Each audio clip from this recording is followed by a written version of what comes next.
सभी को मैं अपनी ओर से प्रणाम करता हूँ। विश्वविद्यालय के कुलपति प्रोफेसर कपिल देव मिश्र जी, हमारे आदरणीय प्रोफेसर एडीएन वाजपेयी जी, अभी प्रोफेसर श्रीमती इंदु ठाकुर ने उनका परिचय दिया, वो अधूरा था। मैं उसमें कोमा लगा के थोड़ा उसको पूरा कर दूं। मुझे लगता है मध्य प्रदेश में प्रोफेसर वाजपेयी एकमात्र ऐसे आचार्य हैं जो इस कोरोना संकट काल में, जब लोग अपने घरों में बंद हैं, तो वो अपने विचारों से पूरे भारतवर्ष में आच्छादित हैं, छाए हुए हैं। और उनके मन में जो निहित है, उन्होंने तो चीन तक को नहीं छोड़ा, वहाँ तक वो पहुँच गए हैं और जाने कहाँ कहाँ यात्रा कर रहे हैं। वैचारिक यात्रा स्वयं करते हैं और व्याख्यान के माध्यम से हमको भी अपना उसमें सहयोग देने का कुछ योगदान करते हैं। आदरणीय भाई साहब प्रोफेसर CSS ठाकुर, उनके बारे में मैं कुछ बोल नहीं पाऊँगा क्योंकि विगत 3 दशकों से उनका आशीर्वाद, स्नेह मुझे निरंतर मिलता रहा है। और साथ ही समान रूप से हमारी भाभी जी, यह संगोष्ठी कम एक पारिवारिक कार्यक्रम अधिक बनता है, इसलिए मैं ये थोड़ी लिबर्टी ले रहा हूँ कि जो पदनामों के साथ में जो संबोधन है उसमें कुछ मैं अपने व्यक्तिगत भाव भी व्यक्त कर रहा हूँ। आज सुबह जब प्रोफेसर ठाकुर साहब से बात हुई थी तो उन्होंने मुझे ये कहा कि आप कुछ दो तीन विषयों पर अपने को केंद्रित रखेंगे। तो मुझे लगता है कि कोरोना के बाद और कोरोना काल में जो समाज विज्ञान के जो विविध विषय हैं, उनमें शोध करने की, अनुसंधान की जो महत्वता है वह कुछ अधिक उजागर हुई है। और हमारा ध्यान विज्ञान, तकनीकी, प्रौद्योगिकी, व्यापार, पैसा, ऐश्वर्य और भोग और विलासिता के साथ साथ उसके अतिरिक्त मानवीय मूल्यों पर और सामाजिक जीवन की उन धाराओं में ज़्यादा घूमने लगा है, जो धाराएं अभी तक पूर्ण रूप से भारतीय समाज में और पूरे विश्व में सूखी पड़ी हुई थी। व्यक्ति अब परिवार के बारे में सोचता है, खानदान समाज के बारे में सोचता है, देश और राष्ट्र के बारे में सोचता है।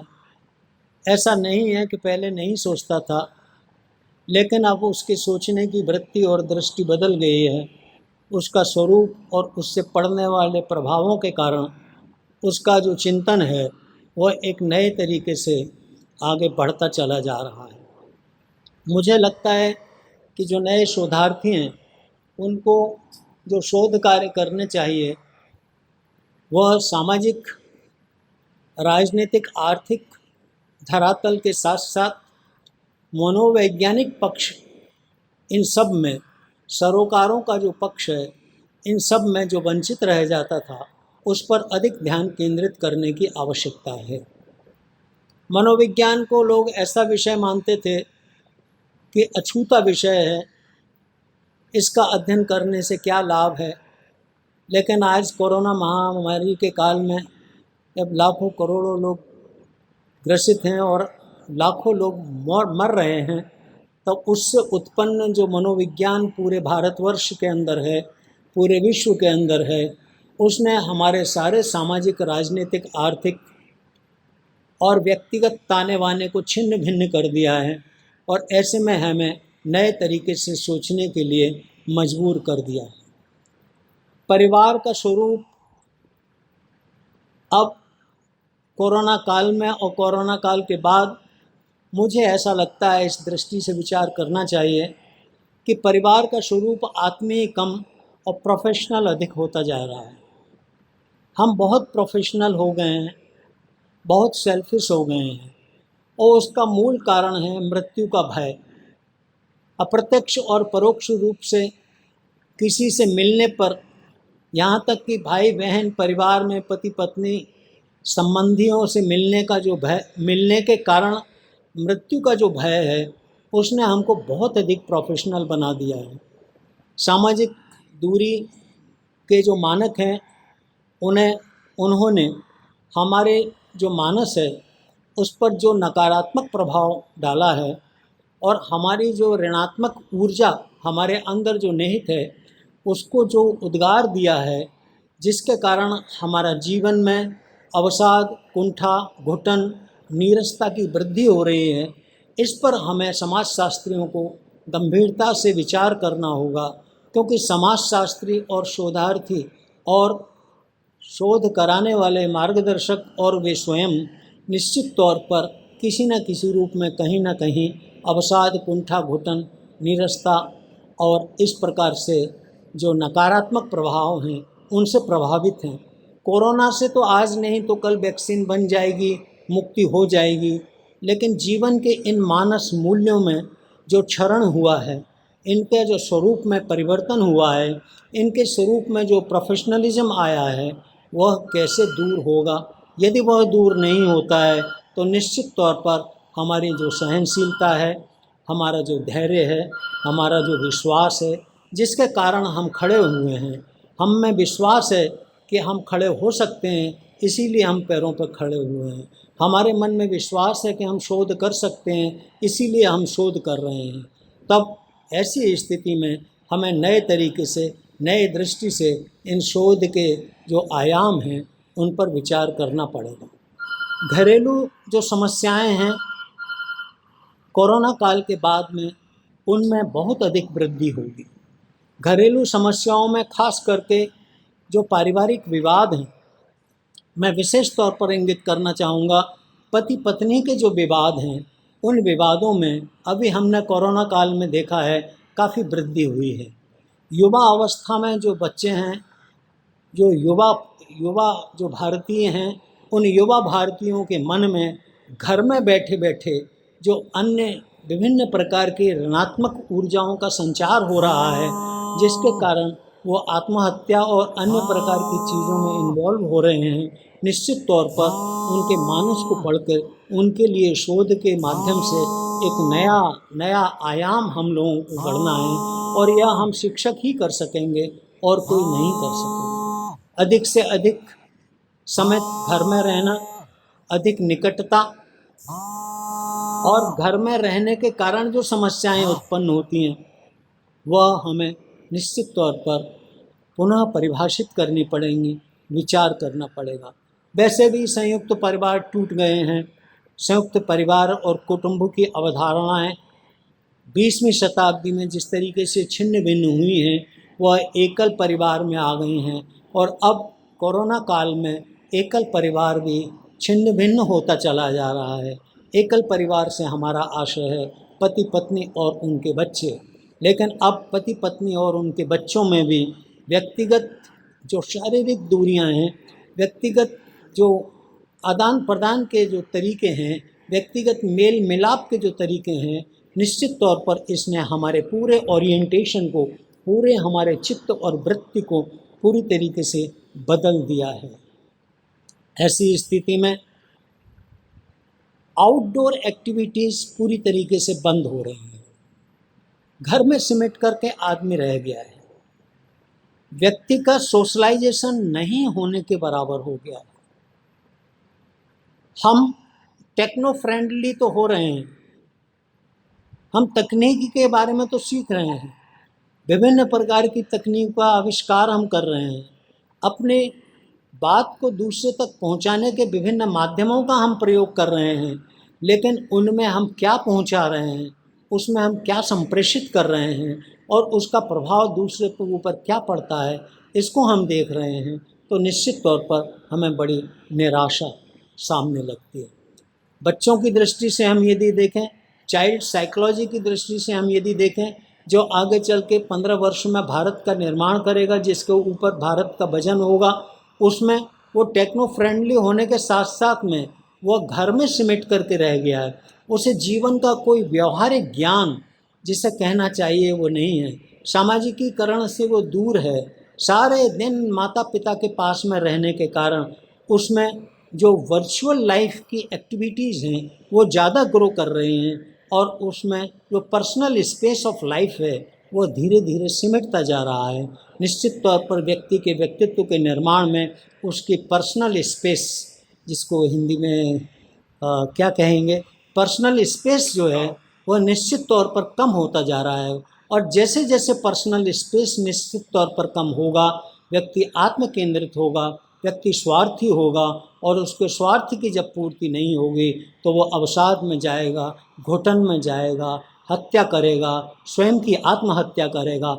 इस दृष्टि से भी हमें कोरोना के इफ़ेक्ट और उसके इफ़ेक्ट के बाद में जो हमारा शोध की प्रवृत्ति है उस पर ध्यान देने की आवश्यकता मैं महसूस करता हूँ। एक और विषय हमारे सामने आता है, अभी एक आत्मनिर्भर भारत का एक स्वप्न, एक आंदोलन और एक अभियान माननीय प्रधानमंत्री मोदी जी ने चलाया।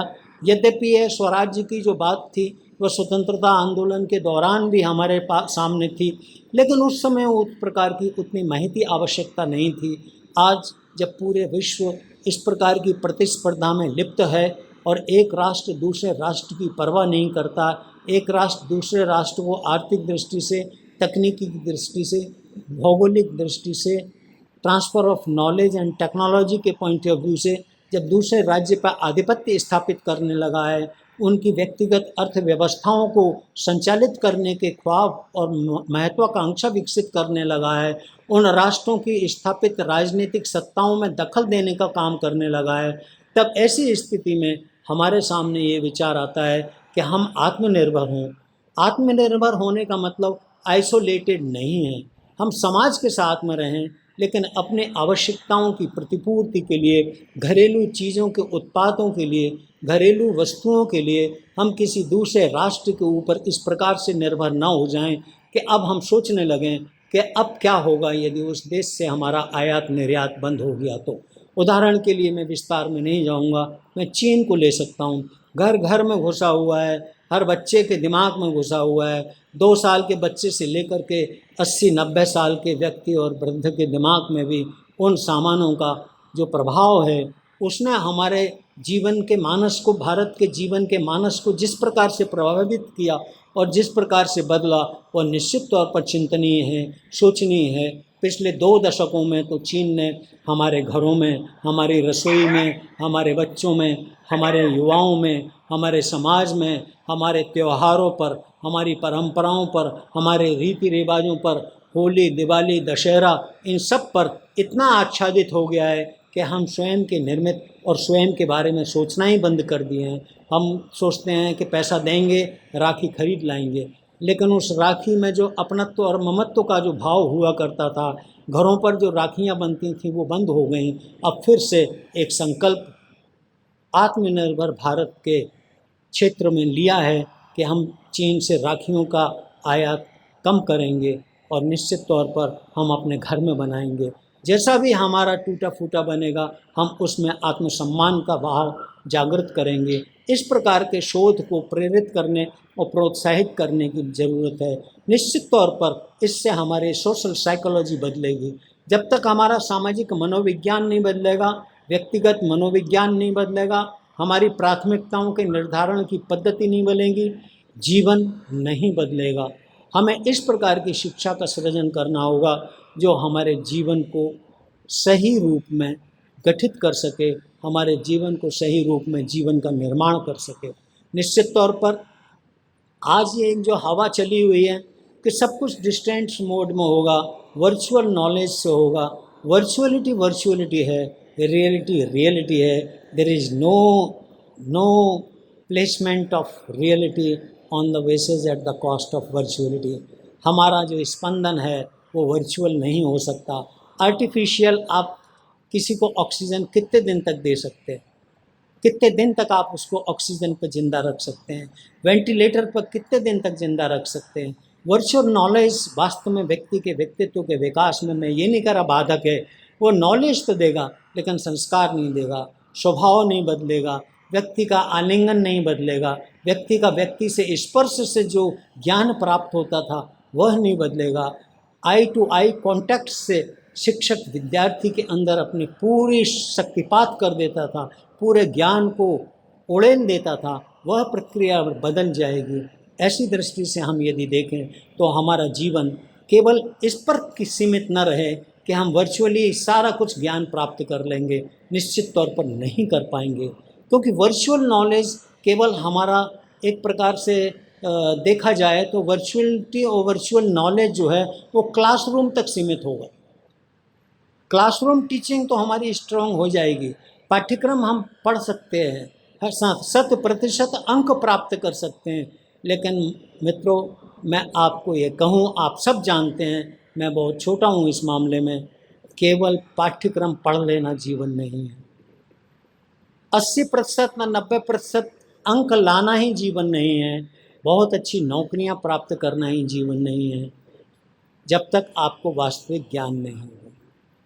और लगभग जीवन का 80 और 90% जो शिक्षा है वह व्यक्ति समाज से प्राप्त करता है, वह व्यक्ति परिवार से प्राप्त करता है, वह व्यक्ति गुरु के संपर्क से प्राप्त करता है, वह व्यक्ति अपने मित्रों से प्राप्त करता है, वह अपने बाजार में जाकर के सीखता है, खेत खलियानों से ज्ञान प्राप्त करता है, सड़कों पर ज्ञान प्राप्त करता है, बगीचों में ज्ञान प्राप्त करता है।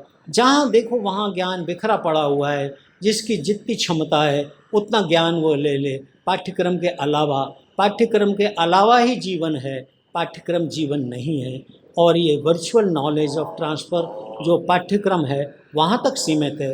निश्चित तौर पर हमारे अंदर जो प्रतिरोधात्मक क्षमताएं हैं वो पाठ्यक्रम से विकसित नहीं होती हैं। प्रतिरोधात्मक क्षमताएं हमारे आत्मविश्वास से जीवित होती हैं, और आत्मविश्वास परस्पर संपर्क से बनता है। ये सारे स्रोत हमारे जब कट जाएंगे तो हम किस प्रकार के मानव की कल्पना करेंगे, यह निश्चित तौर पर हमें सोचने का विषय है। किस प्रकार का व्यक्ति बनेगा, किस प्रकार का समाज बनेगा, किस प्रकार की राजनीति बनेगी, किस प्रकार का अर्थतंत्र बनेगा, और किस प्रकार के पर्यावरण में हम रहेंगे, हम कितने स्वस्थ होंगे, हम क्या इसे अपना विकास समझेंगे? क्या यह हमारा विकास है? निश्चित तौर पर मैं इसे विकास की कैटेगरी में नहीं मानता। इसलिए इस दृष्टि से एक नए प्रकार से अनुसंधान करने की आवश्यकता है। निश्चित तौर पर जो स्टीरियोटाइप रिसर्च है उसका अब कोई महत्व नहीं हो जाएगा। मनुष्य से अधिक मनुष्यता को प्रभावशील बनना पड़ेगा। हम मनुष्य तो हैं, लेकिन हम में मनुष्यत्व के जो तत्व हैं वह क्षीण होते चले जा रहे हैं। इस पर भी शोध की आवश्यकता है। मानवीयता और परंपरागत धारणाओं में जो बदलाव हुआ है, मानवीयता की दृष्टि जो बदली हुई है, परंपरागत जो धारणाओं के प्रति हमारा सोच में जो परिवर्तन आया है वह निश्चित तौर पर हमको बदलेगा। मनुष्य के सहज गुण धर्मों में भी बदलाव आया है। उसकी जीवन पद्धति, उसके सोने के तरीके, उसके रहने के तरीके, उसके बातचीत करने के तरीके, उसके बातचीत करने के जो विषय हैं वो बदल गए हैं। पहले हम जब मिलते थे तो दूसरे प्रकार की बात करते थे। आज टेलीफोन पर, चैट पर, व्हाट्सएप पर, हम फेसबुक पर किस प्रकार की बात कर रहे हैं, हमारे कंटेंट्स एकदम बदल गए हैं। यदि किसी के पास ये उपलब्ध यदि कोई करना चाहे तो आज से 20-25 वर्ष पहले टेलीफोन पर, मोबाइल पर और चैट पर जो वार्ताएं हुआ करती थी, आज जो वार्ताएं हुआ करती हैं उनमें अंतर देख लीजिएगा। और आज से 25-40 वर्ष पहले जब पत्र लिख कर के एक दूसरे को हम संप्रेषण करते थे, उसके कंटेंट्स को हम देख लीजिएगा। निश्चित तौर पर हमारे जीवन का प्रारूप बदल गया है। ऐसी स्थिति में सरकार से हम क्या उम्मीद करेंगे? हमारी जितनी भी कल्याणकारी भावनाएं हैं, कल्याणकारी हमारे जो दृश्य हैं वो परिवर्तित हुए हैं, उसमें हमें पुनर्विचार करना पड़ेगा। और उस पुनर्विचार में भारतीय वांग्मय, भारतीय सनातन परंपरा के 3 सूत्रों को हमें ध्यान करना पड़ेगा। वसुधैव कुटुंबकम, तृणवंतो विश्वम्भरः। यह हमारा जीवन दर्शन पर आधारित शोध हो। सर्वे भवन्तु सुखिनः। आज इन्हीं तीन चीज़ों के अभाव के कारण हमें ये कोरोना देखने को मिला है। अब तो यह प्रमाणित भी होने लगा है कि कोरोना मानव निर्मित है, प्रकृति निर्मित नहीं है। प्रकृति कभी भी अपने संतान के प्रति इतनी निर्मम नहीं हो सकती जितनी निर्दयता और निर्ममता आज हमें पूरे विश्व में देखने को मिल रही है। मनुष्य मनुष्य के प्रति तो निर्मम हो सकता है, मैं आपको कष्ट दूं, आप मुझे उससे बड़ा कष्ट दें, ये हो सकता है, लेकिन प्रकृति कभी ऐसा नहीं कर सकती, माँ वसुंधरा कभी ऐसा नहीं कर सकती। इसलिए मेरी तो दृढ़ मान्यता है कि यह चीन की वुहान में स्थित वायरोलॉजिकल लैब में बनाया हुआ एक वायरस है जो पूरी दुनिया को नष्ट करने के लिए तुला हुआ है। न केवल आपका कोरोना वायरस जैसे कम से कम 14,000 प्रकार के वायरस चीन की वुहान लाइब्रेरी में अवेलेबल है। 14,000 प्रकार की बीमारियां पैदा करने वाले वायरस उसने बना रखे हुए हैं। ये किसके लिए बनाए हैं? मानवता को नष्ट करने के लिए या अपना एकाधिकार स्थापित करने के लिए, अपना विस्तारवाद बढ़ाने के लिए, या मनुष्यता को क्षरण करने के लिए? जब मनुष्य नहीं रहेगा तो एकाधिकार किस पर रहेगा? आज संदेह की दीवार खड़ी हुई है व्यक्ति के बीच में, परिवार के बीच में और राष्ट्रों के बीच में। यह दीवार किस प्रकार से टूटे, इस पर भी हमें शोध को नई दृष्टि से सोचना होगा। व्यक्तिगत स्तर से उठ कर के हमें हमारा जो मनुष्यता के स्रोत हैं, उसके स्वरूप हैं, उनको हमें विचार करना होगा। मैं अधिक समय न लेते हुए अंत में केवल एक दो शब्द और बोलना चाहूँगा। वह यह है कि आज हमारे सामने अंतर्राष्ट्रीय संस्थाओं पर प्रश्न चिन्ह लगा दिया है। अंतर्राष्ट्रीय संस्थाएं डिफंग हो गई हैं। कोई विश्व स्वास्थ्य संघ से अपने आप को विड्रॉ कर रहा है, कोई WHO से विड्रॉ कर रहा है, कोई यूनेस्को से विड्रॉ कर रहा है, कोई नाटो से विड्रॉ कर रहा है। सैनिक संगठन खत्म हो गए। भूमंडलीकरण पर भी एक प्रश्न लगा हुआ है। इस प्रतिस्पर्धा के दौर में, भूमंडलीकरण के दौर में छोटे मुल्क, छोटे छोटे राष्ट्र, इनको तो लोगों ने गिरवी रख लिया। भारत जैसा सशक्त राष्ट्र आज इस ग्लोबलाइजेशन के फेज के कारण, आयात की अधिकता के कारण सिमटता जा रहा है। तो छोटे छोटे राष्ट्रों को हम कैसे निर्भर करेंगे? व्यापार में वृद्धि तो होगी, लेकिन हमारी जो व्यावसायिक मानसिकता है उसमें शोषण की प्रवृत्ति ज़्यादा विकसित हो रही है। और यह जो शोषण है, यह जो दमनकारी जो दृष्टि है, वह निश्चित तौर पर श्रमिकों के लिए, श्रमिकों के अस्तित्व के लिए, संकीर्ण स्वार्थों पर विचार करने के लिए हमें मजबूर करनी पड़ती है। इसलिए आत्मनिर्भरता पर जोर देना जरूरी है। यदि आप खड़े होकर के नहीं चल सकते तो आप मैराथन नहीं जीत सकते। मैराथन जीतने के लिए आप टेलीविज़न देख करके मैराथन नहीं जीत सकते। वर्चुअली आप कुश्ती देख करके कोई पहलवान जीता है, वो सारे गुण आप प्राप्त नहीं कर सकते। अथवा बाबा रामदेव जो योग कराते हैं, आप कहें कि मैं सुबह रोज़ 1 घंटे योग करता हूँ, टेलीविज़न को देखता हूँ और फिर उसके बाद में चाय पीता हूँ, तो ये योग नहीं है। आज हमारी दुनिया इसी प्रकार के एक चक्कर में फंसी हुई है, जिसे कोई ज़माने में भौरी कहा करते थे। समुद्र में एक भौरा बनता है जो समुद्र की बिल्कुल तलहटी में ले जा कर के आदमी को मारता है। ठीक उसी प्रकार से राष्ट्रों का ये जो भौरीकरण है, इसने छोटे छोटे राष्ट्रों को नष्ट कर दिया है। इस दृष्टि से हमें इन शोध के विविध आयामों पर चर्चा करनी होगी, विषय रखना होगा, विचार करना होगा। और मैं निश्चित तौर पर क्षमा चाहूँगा, आदरणीय भाई साहब एडीएन वाजपेयी जी बैठे हुए हैं, उनके सामने मुझे बोलने का ये मौका मिला है। मेरे जीवन का सौभाग्य है कि मैं उनके सामने बोल पा रहा हूँ। बड़ा डर डर के संकोच में बोल रहा हूँ, क्योंकि जीवन भर उनने मेरे को टोका है कि ये ऐसा, ये ऐसा, ये ऐसा। लेकिन मुझे लगता है कि मैं कहीं छोटा मोटा यदि न्याय कर पाया हूँ अपने विषय के साथ में, अपने आप के साथ में, तो मैं आपको प्रणाम करता हूँ। हमारे विश्वविद्यालय के जो कुलपति हैं प्रोफेसर कपिल देव मिश्र जी, उनको भी मैं प्रणाम करता हूँ। अपनी बात को यहीं समाप्त करता हूँ। धन्यवाद।